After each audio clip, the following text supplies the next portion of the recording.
হাঁস মুরগি কতই পালে, সন্ধ্যা হলে ডাক দিয়ে আনে ঘরে। যার যত পালিত ছিল সকলে তো ঘরে নিল, আমি একা রইলাম অন্ধকারে প্রাণ দয়াল রে। সন্ধ্যা হইল ডাকি দিও না মোরে। ভাইও হাঁসের বাচ্চা যখন পুষ্কুনি যা সন্ধ্যা হলে বাচ্চাটা না দিয়ে মালিকের দৌড়াইয়া যা সুই সুই।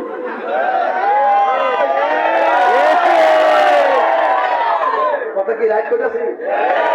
কত মায়া ও বাচ্চাটা এসে কিতা লোকে ছুটি না আমার বাচ্চাটি তখন না অন্য ছিল বাচ্চাটি কই, বাচ্চার প্রতি কত মায়া। এর চাইতে কোটি গুণ মায়া করে আমার আল্লাহ করে পাঠিয়েছে। আপনি গুনার দিকে যান গা, মুনাফিকের দিকে যান, জিনার দিকে যান, ব্যভিচারের দিকে যান, আল্লাহকে বান্দা দুইটা নাম দিছি, একটা রহমান একটা রহিম। লা তাকনাতু মির রাহমাতিল্লাহ, আমার রহমত থেকে নিরাশ হইস না। তুই যখন আমার দিক থেকে অন্যত্র চলে যাস, আমি তোর দিকে তাকায় থাকি। তুই যখন আমার ডাক দেস, আমি খুশি হয়ে যাই। কি হয়ে যায়? প্রাণ দয়াল রে, আর পরীক্ষার সময় নাই, কর জুড়ে ক্ষমা চাই। শেষের খেয়া না নিলায় আমারে, আমার দিন কি এমনি যাবে, লোকে তোমায় কি বলিবে। এই দুঃখ রইল তাহির অন্তরে প্রাণ দয়াল রে। সন্ধ্যা হইল ডাকি দিলে না মোরে। জুরি জুরি কি আল্লাহু আকবার বলা যাবে না? সবাই ফাইলে মারে কত ডুব দিব। আগে আপনাদেরকে একটা হাকিকতের কাবার লাগাই। এই কাবারটা যদি গায়ের মধ্যে লাগাইতে পারেন, ভিতরে ফুল ফুটে যাবে। সুবহানাল্লাহ। কি ফুটে যাবে রে বাবা? ফুল ফুটে যাবে। পাইলে নিরালাই গো নবী, পাইলে নিরালাই, পাইলে নিরালাই গো নবী, পাইলে নিরালাই। দুই কদমে চুমু খাবো, দুই কদমে চুমু খাবো, চরণে ধুলি মাগিব গায়। পাইলে নিরালাই গো নবী, পাইলে নিরালাই। একটু পরে গজল গুলা বলবো। 500 বছর পর্যন্ত নবী নাই, আমার নবীকে আমার আল্লাহ 500 বছর পর দুনিয়ায় পাঠাইছে। ওই সময়টা ছিল আইয়ামে জাহিলিয়াতের সময়। কথা না ঠিক কিনা? ঠিক। আবু জাহিল্লা আমার নবীর এত জ্বালান জ্বালাইছে, কিন্তু আবু জাহিল্লারে কবর থেকে উঠায় আগুন দিয়ে পোড়াই নাই। আবু লাহেব আমার নবীর এমন জ্বালান জ্বালাইছে, এত কষ্ট দিছে, কোনদিন কবর থেকে তুই না তারে আগুন দিয়ে পোড়াই নাই। আব্দুল্লাহ ইবনে উবাই ইবনে সুলুল, সে আমার নবীরে এত কান্দাইছে গো, কিন্তু তারে কবর দিকে উঠায় আগুন দিয়া পোড়াই নাই। কিন্তু আমার সমাজের ভিতরে নুরাল পাগলা নামে একটা লোক, তারে কবর দেওয়ার পরে একদিন না 2 দিন না 14 দিন পরে তারে কবর দিকে উঠাইয়া তারে আগুন দিয়া পোড়াইয়া ফেলছে। জিগাইলাম কেন? সে বলে বন্ড। আরে বা জিন্দা বেলা জিন্দা থাকলে তুমি তার বলে শরীয়তের ফায়সালা করতা, মামলা করে তারে জেলখানায় ঢুকাইতা। একটা কথা মনে রাখবা, সে বন্ড হোক যাই হোক না কেন, যখন মানুষ মহিলা যায় দুনিয়ার কোনো মাতবাড়ি চলে না। তার বিচার করার হক একজনের হাতে। জবান খুইনা কোন তিনি কে? এই কথাটা বলা কি আমার অন্যায় হয়েছে? এখন অনেকে আমাকে দিকে সিল করে। আমি কইলাম কি লেগে আমি আগুন লাগাইছি। আরে বাট আমি তো কথা দিয়ে আগুন লাগাইছি, তুই তো সরাসরি সোনার আগুন লাগাই মরা লাশের উপরে। আরে না তোমার করলে কি কি দেখাইলি? মানে কি দেখাইলি পৃথিবীতে? সৌদি আরব থেকে পর্যন্ত এটা, আমেরিকা থেকে বিবিসি পর্যন্ত ইংলিশে ট্রান্সলেট করে পর্যন্ত এখন ছাড়তেছে। এটা কি আমার দেশের কলঙ্ক হচ্ছে না? এটা কি আমাদের মুসলমানদের কলঙ্ক হচ্ছে না? এরপর এটাকে সমর্থন করে কোনা বন্ডকে ঘুরাই দিছি। আরে পাটা বন্ড দিলে অন্তর খবর জানে কেনা। সেজন চিন্তা ছিল তখন তুমি তার কলে কই জানে কিনলে গেন। এখন দেখছি ওই তার বক্তব্য জানে এদেরকেও তারা মানা শুরু করছে। এগুলো ভালো সংস্কৃতি না রে ভাই। আমার দৃষ্টিতে আপনি তো ভণ্ড। আপনি মরলে কি কবর থেকে তুললেন আমরা তুলে নামো? আমার নবী যখন দুনিয়ার মধ্যে শুভ আগমন করছেন, ওই সময়টা ছিল আইয়ামে জাহিলিয়াত।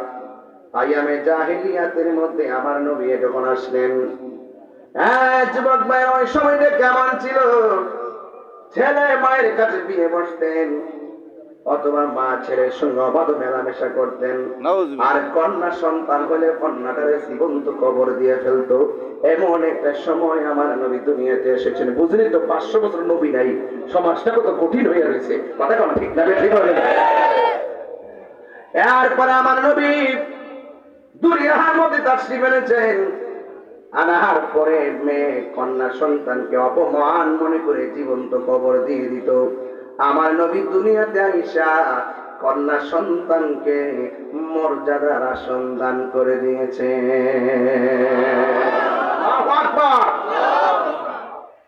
আমার যুবক ভাইরা, এখন প্রশ্ন হলো, আমার নবী 500 বছর পর, ঈসা আলাইহিস সালামের 500 বছর পর দুনিয়াতে আসছে। এখন প্রশ্ন হলো, কিভাবে এসেছেন? আমরা যেমনি মার পেট থেকে লজ্জা স্থান দিয়ে বের হই, আমার নবী কি সেইভাবে আসছে নাকি? এই মুখটা বন্ধ করে, এই মোবাইল ধরো,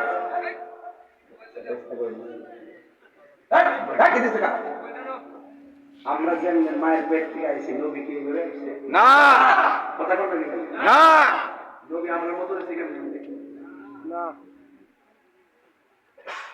এই কষ্ট হয়েছে,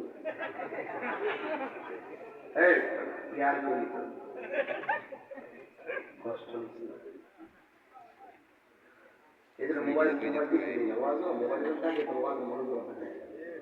ওই দলে মোবাইলে ঠিক আছে, কান্না কি তা কিছু শুনে না, জীবনে দেখছেন বাপসে যে আসতে দেয় গা, পরে সকালে মোবাইলে দেখবো। এটা মহব্বত। এটা কিতাবে লেখা আছে না? মহব্বত কি বুঝুন দেখি না? যা ওই ডাবলুরা বুঝেন,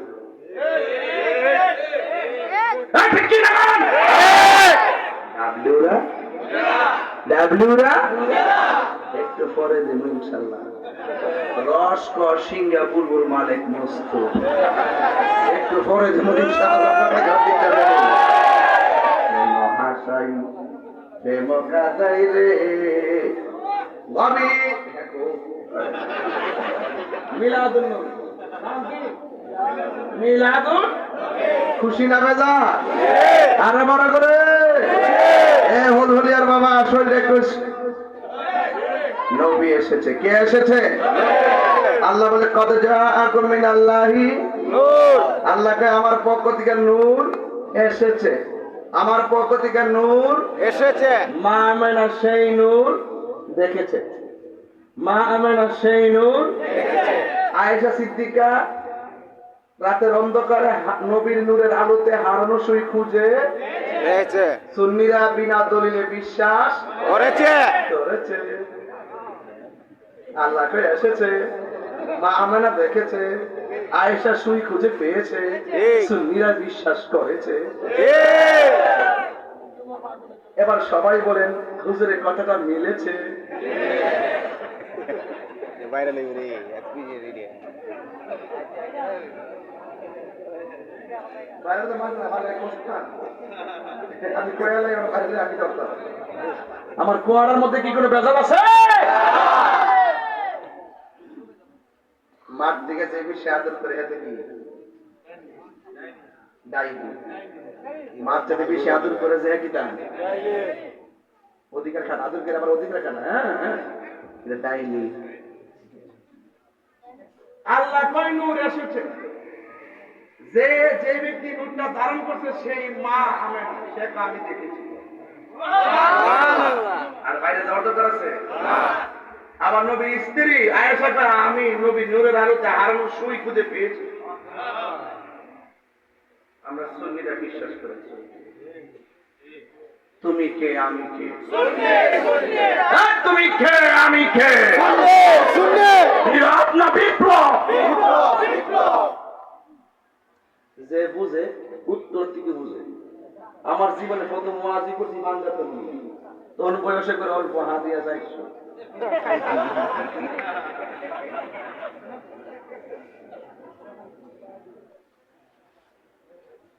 আমার স্মরণ করতেছে এটা কি সরম? এটা সরম না মানুষের অতীত ইতিহাস করা নাই এটা বললে সরম। সবসময় কোথায় থেকে বড় হয়ে আসছেন এগুলো স্মরণ রাখবেন। যে ব্যক্তি অতীত স্মরণ রাখে সে সবসময় মানবিক থাকে, আর যে ব্যক্তি অতীতটা ভুললে থাকা সে অহংকারী হয়ে যায়। হাত তুলে বলেন ঠিক কি না?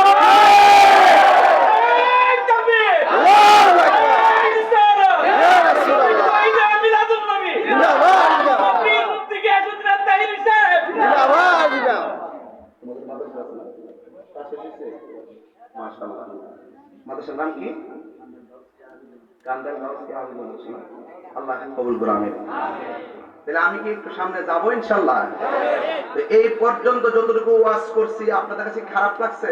ভালো লাগছে, এবং ওয়াজটা শুনতে একটা আনন্দ লাগছে কিনা? আনন্দ লাগছে। নামে মিলাদুন নবী, নবীর জীবনের আলোচনা করা, এটা নবীর শুভাগমনের আলোচনা করা, এটাই মিলাদুন নবী, এটাই জশ্নে জুলুস। কথা বলেন ঠিক কিনা? এটাই ঈদ। আরে ভালো লাগাটাই তো ঈদ। আমি কাপড়টা পরছি ভালো লাগতেছে, ঈদ। মাহফিলের প্যান্ডেলটা খুব সুন্দর হয়েছে, অভিব্যক্তি ব্যক্ত করলাম, এটা ঈদ। ঈদের বাংলা হলো খুশি। এদের বাংলা কি? এখন আমি একটা প্ল্যান করছি যে আর ঈদ কইতাম না, আনন্দ মিছিল করি। কাল কইয়া নজারি আনন্দ মিছিল কইছি, ওখান যাবে ঈদ কইলাম না, যাও আনন্দ মিছিল তো কোন যাব? জশ্নে জুলুস মানে কি? আনন্দ মিছিল নবীর আগমনে। এরপর